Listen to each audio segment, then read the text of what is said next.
Wow,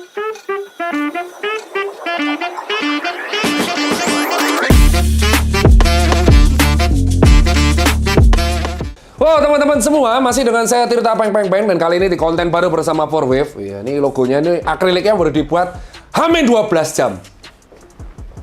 Ya memang. Namanya juga startup ya. Dan kali ini kita akan komentar mengenai perdebatan mengenai barang second impor dengan barang lokal.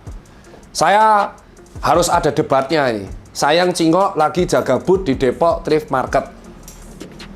Begitu ya. Dan saya adalah seorang pedagang lokal yang juga memakai barang-barang secondan dari Cingok. Betul ya?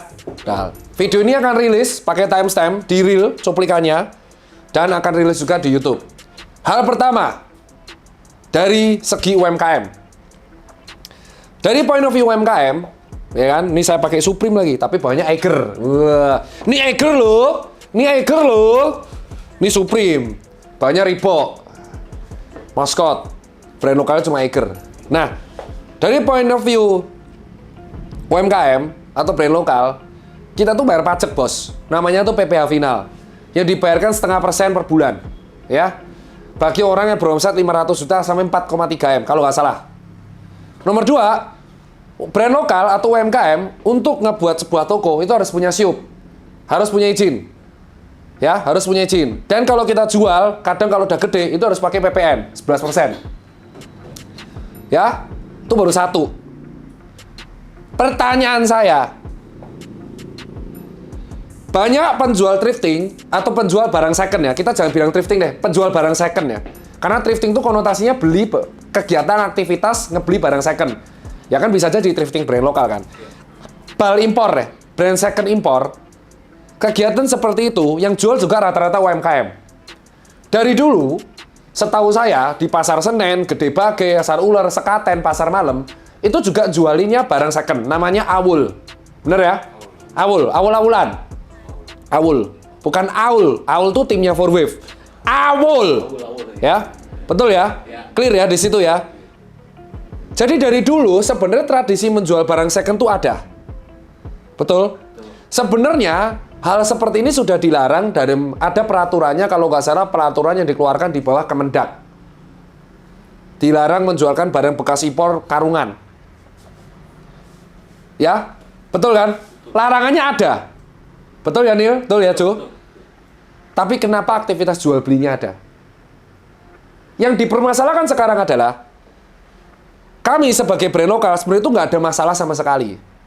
Tapi kenapa hebohnya tuh baru sekarang? Kenapa heboh baru sekarang? Ya kita nggak tahu. Larangan mengenai jual beli bal impor itu sebenarnya sudah ada dari 2014. Katanya dari dulu selalu ada yang dirazia. Ya, tapi selalu ada yang lolos. Yang ngebuat jadi permasalahan adalah mereka ini bayar pajak atau enggak? Kalau bayar ya nggak apa-apa. Tapi apakah pemusnahan massal itu solusi? Bagi saya jawabannya tidak. Itu sama aja. Kan ini barang masuk terus. Pertanyaannya kok bisa masuk terus? Betul nggak? Itu sama aja gini, paham kan? Ini kan masuknya barang bekas impor tuh nggak boleh, bener kan? Masuk barang bekas impor nggak boleh. Tapi dia bisa masuk terus. Betul kan? Berarti yang salah siapa? Yang masukin dong. Nah, siapa oknum yang bisa masukin kan? Nah, ya. Takut baperan orangnya, nanti dilaporin. Loh, itu aja pertanyaannya. Kan sebenarnya menteri-menteri ini kan heboh. Katanya barang bal impor mau dibakar. Sekarang saya tanya, tahu narkoba? Tahu? Terus dijual kan?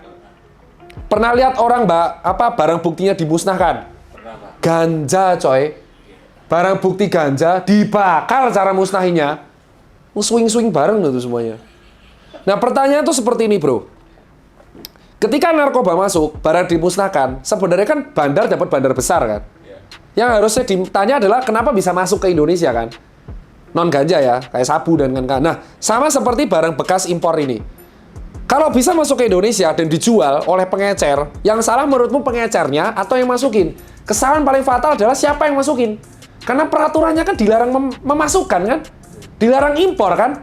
Begitu masuk Indonesia, dijual pengecer. Nah, sekarang masuk ke thrifting. Misal thrifting. Dania membeli sepatu bekas Tirta, itu thrifting. Tirta belinya dari Jepang. Dipakai. Terus habis itu dipakai ke sini. Daniel membeli aku, berarti thrifting. Nah, ketika sampai pengecer, emang kementerian ini tahu dari mana kalau barangnya itu dari bal impor atau enggak? Nah, ini yang repot, bos. Nah, gimana tuh? Kalau misal Daniel ngeles, ini Carhartt saya kemarin saya belinya di Jepang kok, Pak. Nah, masa dilacak nih bal impor? Nah, itu aja. Tahu dari mana kalau itu barang dari bal impor. Kecuali sellernya ngomong, yo kita hari ini bongkar bal ya. Berarti kelihatan kan?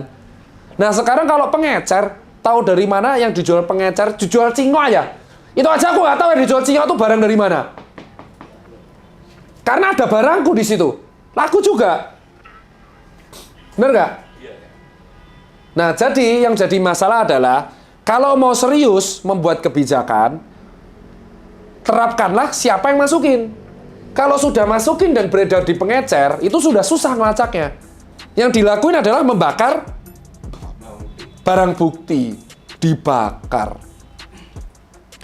Emang oknumnya akan, kalau oknum ini masih tidak ditahan, oknum kalau dibakar, oknumnya bisa masukin nggak? Masih, Pak. Nah, masih bisa. Bener nggak? Bener. Berarti dia hanya mengangkat di sini doang kan? Di bawah doang kan? Atas-atasnya nggak dikat kan? Nah, ini yang dipermasalahkan sama reseller barang second. Kalau mau serius menegakkan hukum, kenapa tidak dari ya akarnya yang masukin? Kenapa hanya dibakar doang? Maksudnya kalau mau serius, ya jumpa pers, oknum penyelundup barang bal impor ditangkap. Bener nggak? Terus dibakar doang barang buktinya. Apakah kalau membakar barang bukti itu selesai masalah? Enggak. Kalau mau selesai, selidikin. Selidikin secara diam-diam. Ini dapat dari mana, Mas? Ini dapat dari mana, Mas? Ini dapat dari mana, Mas? Mafianya siapa, Mas? Ketangkep. Tapi kalau cuma dibakar, dipamerin, emang sekarang gini deh. Ini kalau aku penjual second ya. Aku nggak akan bilang dari bal dong. Tinggal simpel aja nih secondan orang. Terus Pak Menteri gitu mau razia gitu semua toko. Second bal lah, second bal lah, second bal. Itu ngabisin waktu. Kalian tidak bisa menghentikan peredaran yang sudah lari ke pengecer. Karena sudah ada di seluruh kota dan kabupaten di Indonesia. Kalau mau fokus, ya kalian harus menegakkan peraturan ini distributor utamanya. Pengecer beli dari reseller yang besar. Reseller besar beli dari yang utama. Kalau kalian bakar yang di bawah, tapi oknum ini bisa masukin terus, ya ini nggak akan selesai. Paham nggak? Nah, ini yang jadi masalah. Dan peraturan ini kan sudah ada dari dulu-dulu semua. Kenapa hebohnya baru sekarang? Awal-awal di Sekaten itu sudah dari dulu, bos. Mungkin Pak Menteri belum pernah ke Sekaten.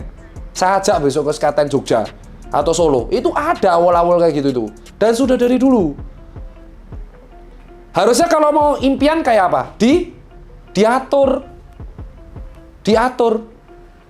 Kayak Amayoko Street, Ueno Market. Diatur kayak di luar negeri. Kumpulkan dalam satu pasar di maintain, terus dikasih retribusi sehingga mereka bisa berguna buat negara. Ya kan? Sekarang mereka membeli eceran. Ecerannya udah tingkat berapa? Terus dibakar. Ya tetap aja besok dagang lagi, Cuk. Itu sama aja kamu ngerazia orang pedagang kaki lima, besoknya dagang lagi orang adanya dagangan itu. Bakar barang bukti demi gimmick itu percuma, Pak. Kalau mau serius, usulnya adalah ya kas dari atasnya. Itu kalau dari saya. Dan sampai jumpa di konten berikutnya.